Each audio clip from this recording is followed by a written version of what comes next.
Jin mukmin menolak memberi bantuan kecuali untuk tujuan yang baik sahaja. Orang yang mahu bantuan jin selain tujuan itu tidak akan dilayan. Sebaliknya, mungkin mereka akan disakiti pula. Biasanya orang yang menggunakan jin syaitan memang menyembah syaitan dan bukan Allah. Assalamualaikum sahabat. Apa khabar? Harapnya semuanya sihat sentiasa dan selalu berada di bawah lindungan Allah Subhanahu Wa Taala. Pada video kali ini, kita akan membahas persoalan ilmu gaib dan sihir.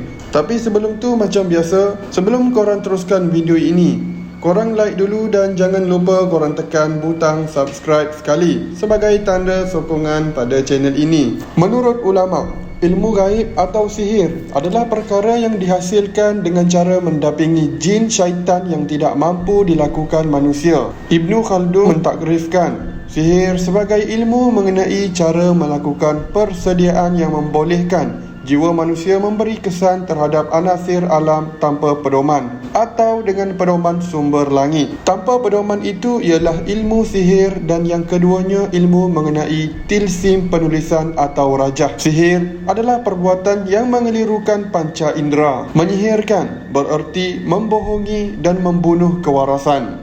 Apabila berasa dua matanya disihirkan, itu tandanya orang berkenaan dikhayalkan dengan perkara yang salah. Perkataan sihir bermaksud menyadur sesuatu dengan helah dan khayalan, iaitu seorang ahli sihir melakukan beberapa perkara dan pengertian hingga orang yang disihir merasai apa yang dihadapannya berbeza. Imam Syafi'i pula mengatakan sihir ialah was-was, iaitu keraguan dan satu penyakit. Sewaktu Rasulullah SAW disembuhkan daripada sihir yang menimpanya, baginda bersabda, "Sesungguhnya Allah telah menyembuhkan aku. Penyembuhan hanya berlaku dengan cara menarik semula kesakitan dan menghilangkan penyakit." Artinya, sihir adalah benar dan satu kenyataan.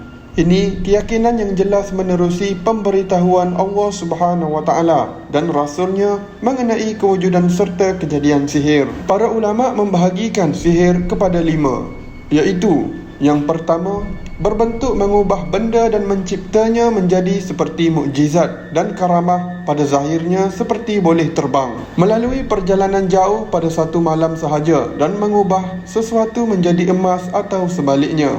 Bentuk sihir ini pada hakikatnya boleh berlaku menerusi penggunaan jin. Yang kedua, berbentuk penipuan, pengaburan dan silap mata yang tiada hakikat baginya.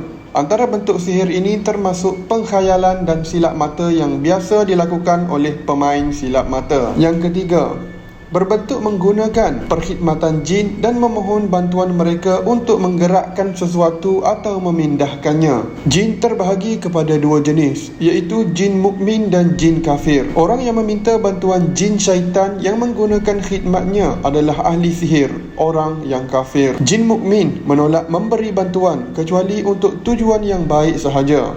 Orang yang mahu bantuan jin selain tujuan itu tidak akan dilayan. Sebaliknya, mungkin mereka akan disakiti pula. Biasanya orang yang menggunakan jin syaitan memang menyembah syaitan dan bukan Allah, ataupun mereka telah kufur sejak mula lagi. Inilah yang disyaratkan oleh jin syaitan kepada mereka sebelum memberi bantuan dan mentaati mereka. Yang keempat, berbentuk susunan benda yang dikumpulkan. Di atas benda tersebut dibakar beberapa jisim, azimat dan nama bintang. Kemudian ia dijadikan peralatan sihir. Peralatan ini disusun merangkumi ungkapan yang bercampur aduk di antara ucapan kufur dan rajah. Dengan cara ahli sihir mendakwa dia mengetahui sebuah nama yang teragung dan jin mengikut perintahnya dalam banyak perkara. Dengan cara itu, dia dapat menguasai akal manusia dan melakukan kepada mereka sekehendak hatinya. Dia juga dapat mempengaruhi jiwa yang lemah menerusi sangkaan dan khayalan. Al-Shawqani dalam tafsirnya menyebut sihir boleh memberi kesan pada hati, iaitu menimbulkan rasa cinta dan benci, mengumpul dan memisahkan serta mendekat dan menjauhkan. Allah berfirman, Al-Baqarah 102, mereka membelakangkan kitab Allah dan mengikut ajaran-ajaran sihir yang dibacakan oleh puak-puak syaitan dalam masa pemerintahan Nabi Sulaiman. Padahal Nabi Sulaiman tidak mengamalkan sihir yang menyebabkan kekufuran itu. Akan tetapi, Puak-puak syaitan itulah yang kafir dengan amalan sihirnya, kerana merekalah yang mengajar manusia ilmu sihir dan apa yang diturunkan kepada dua malaikat Harut dan Marut di negeri Babylon. Sedang mereka berdua tidak mengajar seseorang pun melainkan setelah mereka menasihatinya dengan berkata, "Sesungguhnya kami ini hanyalah cubaan untuk menguji imanmu. Oleh itu, janganlah engkau menjadi kafir dengan mempelajarinya." Dalam pada itu, ada juga orang-orang mempelajari dari mereka berdua ilmu sihir yang boleh menceraikan antara seorang suami dengan isterinya, padahal mereka tidak akan dapat sama sekali memberi mudarat atau membahayakan dengan sihir itu seseorang pun melainkan dengan izin Allah Subhanahu wa taala. Dan sebenarnya mereka mempelajari perkara yang hanya membahayakan mereka dan tidak memberi manfaat kepada mereka. Dan demi sesungguhnya mereka kaum Yahudi itu telah pun mengetahui bahawa sesiapa yang memilih ilmu sihir itu tidaklah lagi mendapat bahagian yang baik di akhirat. Demi sesungguhnya amat buruknya apa yang mereka pilih untuk diri mereka, kalaulah mereka mengetahui. Sufyan riwayatkan daripada Ammar al-Zahabi bahawa seorang ahli sihir pernah berada di sisi Al-Walid bin Uqbah lantas menunjukkan kebolehannya berjalan di atas tali. Jundud radhiyallahu anhu lantas menghunus pedang dan membunuhnya. Lantaran itu Jundud digelar sebagai pembunuh ahli sihir. Rasulullah SAW pernah menyebut mengenainya menerusi sabda, "Akan ada di kalangan umatku seorang lelaki yang dipanggil Jundud, menghunus pedang dan menetak untuk membezakan di antara kebenaran dan kebatilan."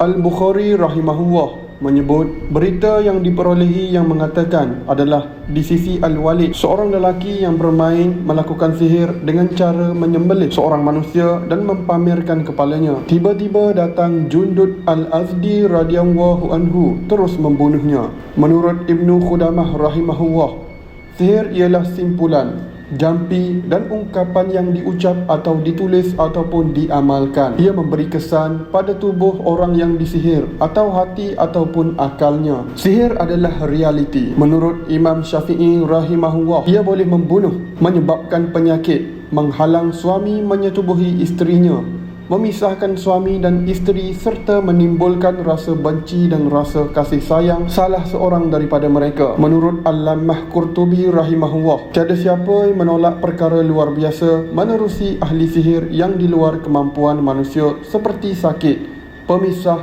menghilangkan akal dan membengkokkan anggota tubuh yang mustahil dapat dilakukan dengan keupayaan biasa. Kata mereka, semua perlakuan luar biasa dilakukan sihir bukan perkaraan. Setengah ulama mengatakan harus mempelajari ilmu sihir kerana malaikat mengajarnya kepada manusia seperti disebut Al-Quran. Sesetengah pengikut Abu Hanifah pula mengatakan tidak kufur jika mempelajari ilmu sihir untuk mengelak daripadanya. Satu kumpulan pula mengatakan seseorang yang mempelajari ilmu sihir hendaklah meminta si pengajar menceritakan bentuk sihirnya. Jika bentuknya boleh menyebabkan kufur seperti akidah penduduk Babylon yang bertakarub kepada bintang 7 dan mempercayai bintang itu boleh menunaikan permintaan mereka, jangan belajar kerana boleh menjadi kafir.